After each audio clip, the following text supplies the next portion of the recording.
Well, Chef Kev, how you been, brother? I'm good, man. How you been? I'm doing fantastic. Welcome. Thank you for jumping on our podcast with us. I got Chad Hawley up here, Hey, how you as doing? well as Chef Kev. I don't know if you guys have met before. So, Nah, good to meet you, Kev. You too.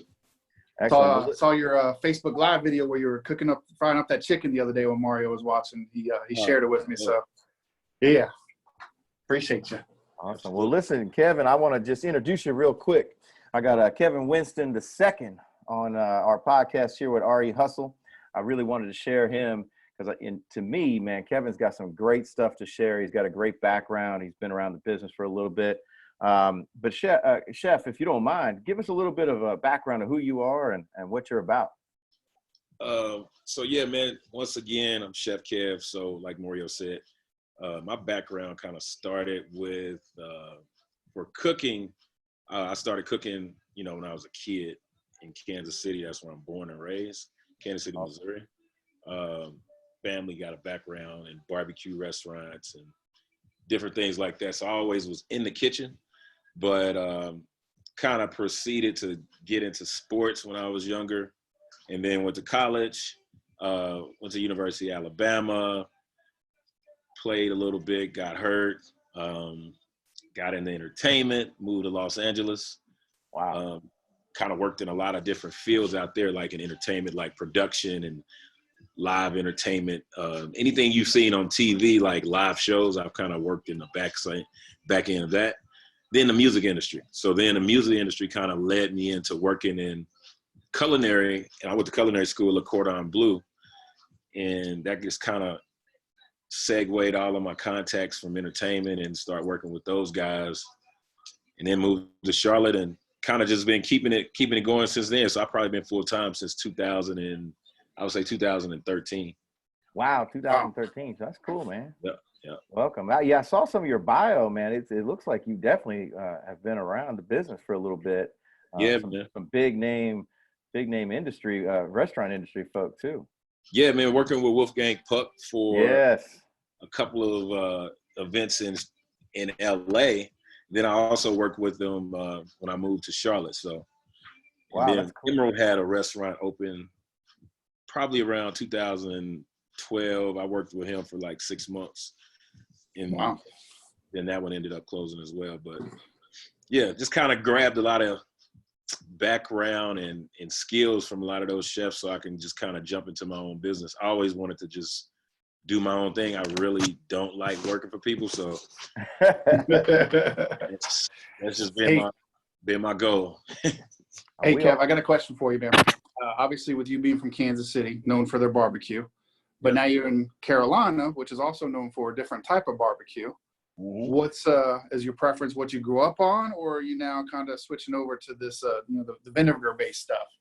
No, what's crazy? I can't stand Carolina barbecue. It's like I'm with you, man. It's blasphemous for me to try. I mean, the pulled pork was okay, but the vinegar base, I'm just not. I'm not into that. I'm not gonna lie. No, I'm glad to hear that. I feel the same.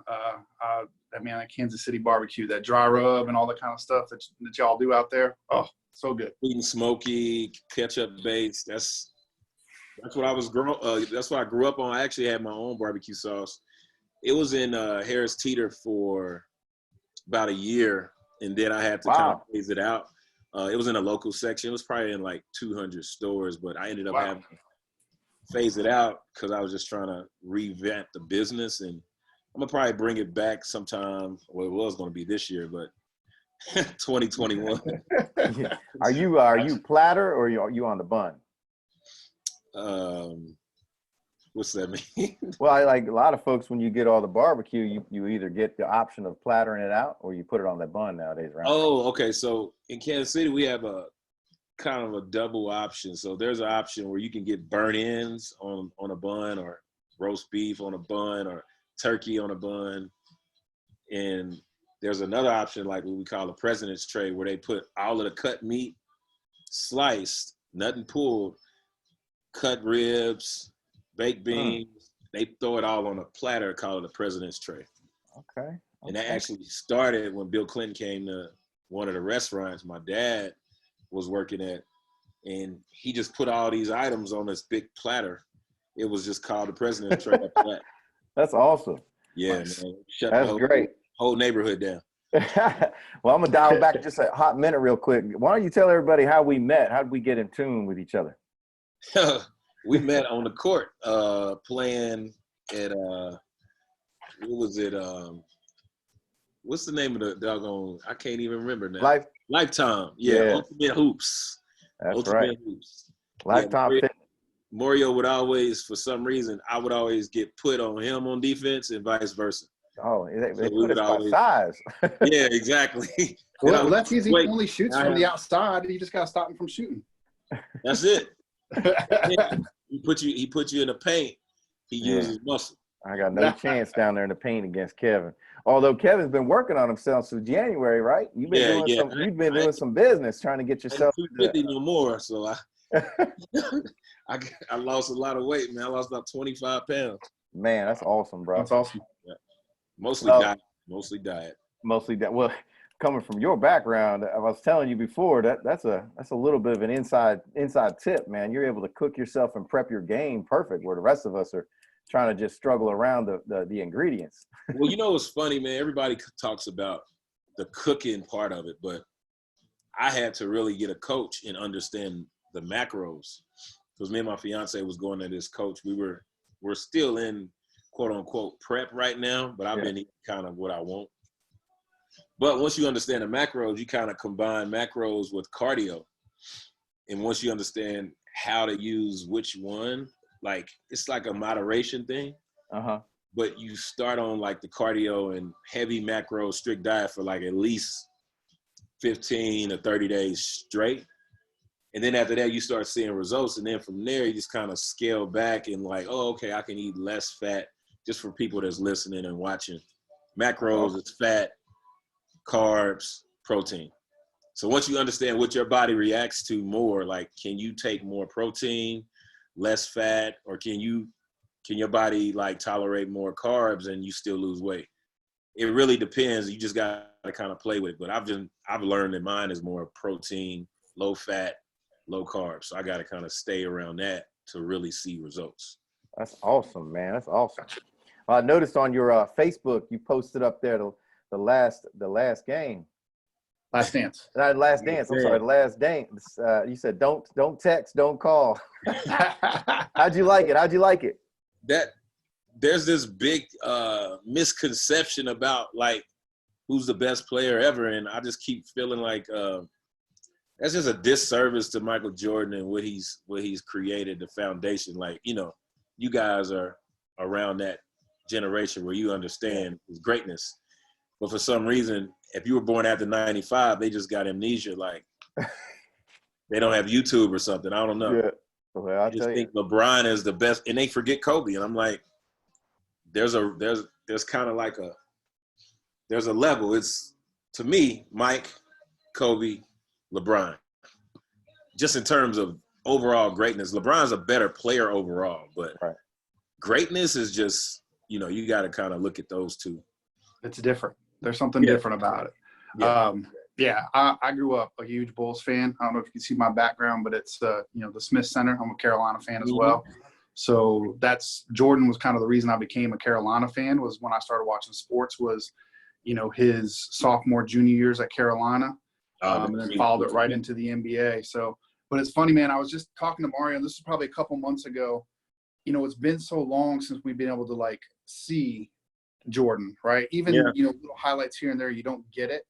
And I said to Mario a couple months ago, I was like, man, I might be leaning more towards Bron as the GOAT, just to have seen how like high a level he's been able to keep it.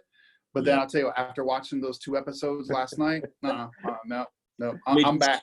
The level of how Jordan carried himself as a star, like he knew it, but then he also demanded so much attention from like front office.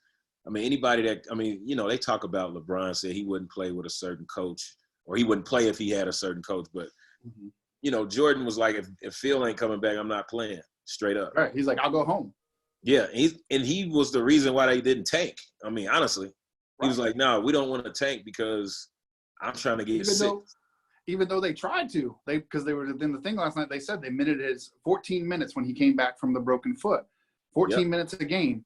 And they got to that last game where if they won, they made the playoffs, and they're like, down 1 point with 13 seconds left, and they wouldn't put him in the game. The GM came down and was like, no, I will fire the coach if you put him back in. And then John Paxson hits a shot to send him to the playoffs, and then, rest is history with the Boston series, going off like he did. Yeah. Amazing. 3 points in the game. It's huge. Yeah. Yeah. Who's your team right now? Like, who do you follow most? NFL or NBA? I mean, what's your biggest, like, what are you the biggest fan of? Biggest is the Kansas City Chiefs. I mean, from inception, since I was a kid, my dad took me to every game. Back when you can buy pennants, and I had a whole pizza pie of every NFL team on my wall. Nice. I get a pennant every game, so I ended up collecting every team, but never got to see them win outside of like the Joe Montana year in '93 playoffs. But we get to like divisional round, and it's like the Colts beat us. 1 year Buffalo beat us. They go to the Super Bowl. We get close, and it's like the city is electric, and then all of a sudden the air gets let out. But to see it this year was like, try being a Redskins fan. Oh yeah, I can only imagine. Well, it was being a Redskins fan was great growing up when we did. We were great in the 80s and early 90s. It's just my adulthood life that's been not good. But y'all on the uptick, man. I think y'all got a little bit more rebuild, but I think like the Washington Post for the last 10 years.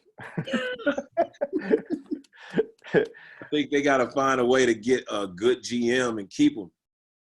Or a new owner, one or the other. Let me ask you a question. If you could be a pro athlete in any type of sport, what would you be? I would probably do NBA just for the NBA for real. Okay. Yeah, because of the level of when cooking for a lot of these guys in the past kind of showed me like their security. And a lot of people don't know this, but once you've done 6 years in NBA, you get your pension. And they lowered it now because of the new contracts and things like that. But they're guaranteed contracts, injuries, lower incentives. Like you don't have to, most people don't know when people sign guaranteed contracts that players have to have a certain amount of incentives that they meet in order to get that money in full. So NBA doesn't require like, okay, every player has to have like, okay, you got to score 20 or whatever. You just have like a scale. And once you hit that scale, then you kind of get pay raises above after every year that you pass that. Right. I would just choose NBA because it's more security and your money's guaranteed. Now, when you were a kid, were you playing football and basketball, or you just played football as a kid? I think more, my dad made me play basketball, but I loved baseball, but I thought it wasn't cool enough, honestly. Okay. So I ended up doing basketball. And I wasn't as good as everybody in basketball. I was just able to shoot and, just do stuff to stay on the court. Right. But baseball was good, but I just didn't think it was cool. That's interesting, man, because I grew up almost the same way. I loved baseball, but basketball is where I went to because there was nobody in the stands for baseball. So, exactly. I don't know if it wasn't cool. It just didn't have no girls. Exactly. It was like, and then when you get into high school, I was like, nah, I'm not doing baseball. So I chose basketball. Then college, all of a sudden I tried football. And then the one time I tried, it was like, oh man, you can actually throw. And then the one time you tried, you get hurt and you could get hurt for the rest of your life, or you could keep playing. And I was like, no, I'm good. Well, let me ask you a question real quick. So with COVID right now, what's one of the biggest positives that you can take away from the situation that we've all been put into?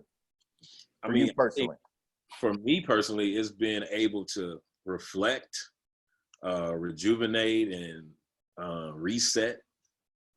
I use those three words because it's been reflect spiritually and also be able to appreciate, smell the roses. Yeah. Then rejuvenate, just to kind of have another break to kind of refocus on some things that you want to kind of launch as a business owner, restructure your business, websites, systems, back ends, you know, as a business owner, you know, things that help you run your business to where you don't feel like you have to be slave to your business. Yeah. Those are things I've been kind of working on. So it's been helping me kind of just like, okay, what can I do to better myself? So when we do open back up, the demand becomes an opportunity more where I'm able to like have an edge above everybody else. That's awesome. Yeah, that's true. I think same with us too. You know, I think, you know, the way this cast is set up, it's not just real estate, it's about life in general. Exactly. You know, for us, I mean, we're all the same thing. We're looking at our systems, how to understand our customers better, how to make our customers more, not a customer, but more of a family initiative. So, I mean, a lot of these things, even for me personally, and you know, I speak for myself, it's just being able to slow down and enjoy family a little bit more. And I know you enjoying your wife because y'all posting crazy and you got them 2 sons. So it just allows us all to slow the systems down. I mean, yeah, making money is great, but you know, the positive for me personally was that this happened. So it allowed me to actually be at home for dinner with my kids, or take that extra hour or 2 throughout the day, spend it in the sun with them instead of coming home at night and just doing night in the house kind of things. And then, you know, on weekends, instead of, you know, being so overwhelmed with staff and clients, just being able to be in there with my kids for the weekends. My paycheck's going to suffer just like everyone else's for a couple months. But the value portion of that is just tremendous. Yeah, the risk reward is better. Yeah. For me, I get my sons every other weekend with my ex-wife, and when I can spend time with them like that, they're like, it's valuable time. I get frustrated because it's not that I'm like tired of them, but sometimes I get tired of, I don't have the same structure as she does. Right. So my structure is different, and when you don't have it consistently, you got to kind of relearn. So it's like it's a toss up between like, okay, look, can I let them just have fun, or do I just find a way to put a balance? So I just kind of let them have fun, and trying to find ways to just be like, look, man, it can't be on them every 5 minutes. Just let them be boys. Same way, man. Same way. Well, listen, the cast, the whole concept behind this is all about our screw ups somewhere in our past that has worked into a buildup or has built up our personal life or our professional life. Do you mind sharing with us a little bit of a life lesson that you've seen in your business or personal life that you've felt in the past that you actually use as a positive today? Yeah, one of the biggest things that I don't even discuss a lot, but I'm not ashamed of it. I had like a felony at one point, nothing violent or anything crazy, but just a stupid mistake. And I didn't go to jail, but you know, I was on probation. I paid my time, did what I was supposed to do, but it just made me reflect on like decision making and not taking shortcuts. But it also showed me that, you know, God has a way of humbling you. You know, sometimes as a person that, like, I've been blessed to just be given favor. So I was used to favor throughout my life. So then when stuff came hard, it was like, oh, how do you navigate that without making bad decisions? But I made a bad decision, and you know, it reflected bad on me, but it didn't take away from who I am as a person. Right. It just made me better. It made me understand that those simple decisions can change your entire career path or your whole life. Like, my sons wouldn't be able to see me, or I wouldn't be able to do the things I'm able to do now. And, you know, that's one of the positives I've been able to get out of it, is just to be, don't let my past dictate who I am today. It just made me better. Yeah. But I'm not ashamed of it at this point. No, I appreciate you sharing that, because I mean, that's the whole point of this, is that, you know, we all make a lot of screw ups, right? But if we don't take something out of that mistake, what is the benefit, right? You know, I look at things and I educate my team of agents. Hey, man, if you're not failing on a daily basis, you're not learning. You got to know how to fall down, but more importantly, pick yourself back up, right? It's all about falling down, because if we ain't failing, we're never going to be able to succeed. Yeah, man. There's a lot of pride in that. That took away from that one mistake took away from the ability to be able to provide for yourself traditionally. Because traditionally, you were able to go to a job and you check that one part at the end of the application, and you got to make a decision: is it yes or no? Yeah. And it's like, that's what fueled me to just be a full-time business owner, because it was like I didn't have the luxury to do that because those opportunities wasn't afforded for people who had a past. And it was like, it wasn't even nothing crazy. It was just a stupid mistake. But that one F on your report card is like, it holds you back. Right. And I've been able to just navigate through it. And at the end of the day, customers work with me regardless. Yep. Clients work with me regardless. Some may not, some choose to, but I can't worry about the ones that don't, because at the end of the day, I am who I am now. And well, it's also go through that.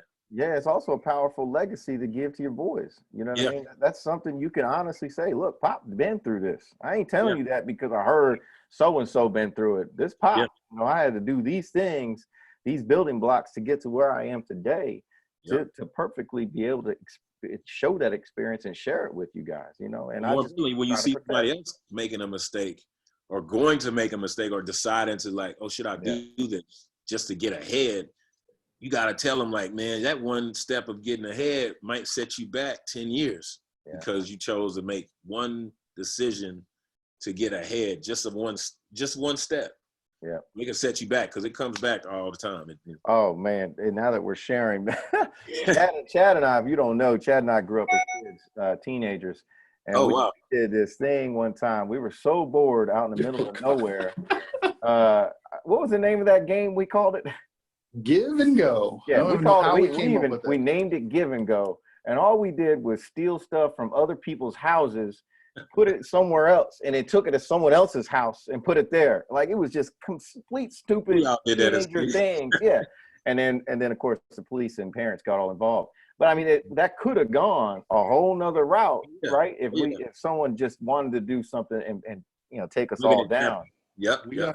We got pretty lucky with that. The cops just basically told us, look, you return all the stuff. And this was this is in the middle of the night. We had to go to every person's door, knock on their door at like 7 o'clock in the morning, tell them what we did, and then basically ask them for forgiveness or if they wanted to press charges. And luckily we didn't have anybody that wanted to press charges or anything like that. So, I mean, we got off pretty lucky with that, but it's a story for the ages for sure. Oh my goodness. Well, look, everybody goes through something. Yeah, exactly.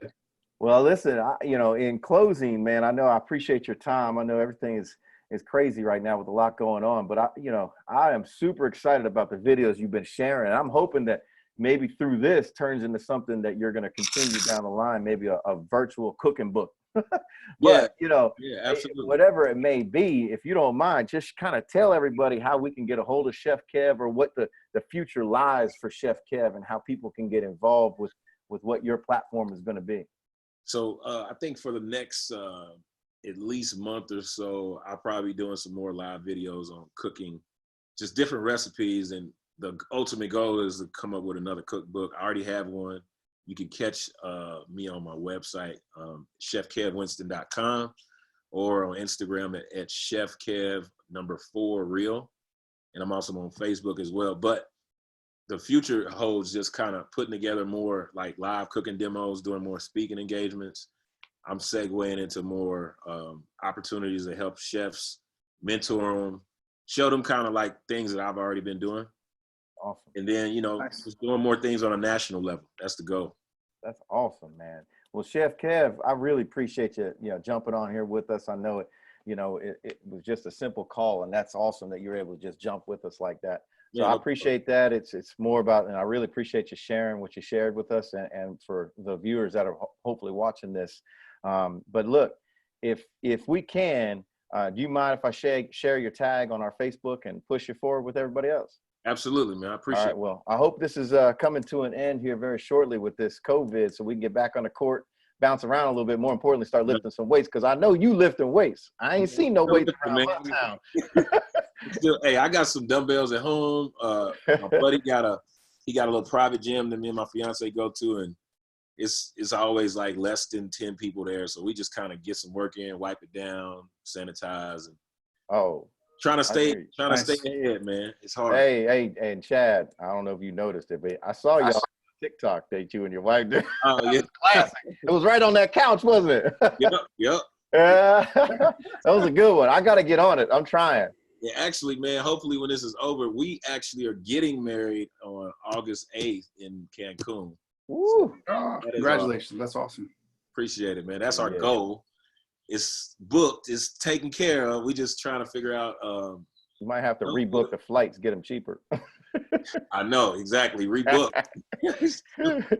Well, congratulations, brother. Tell your fiance we said hi. We appreciate you reaching out with us and keeping up with us. Everybody, Chef Kev, look him up. Catch up with you shortly, my friend. All right, man. Appreciate it. All right, buddy. See ya. Thanks, Chef. All right. Have a good one. Bye now.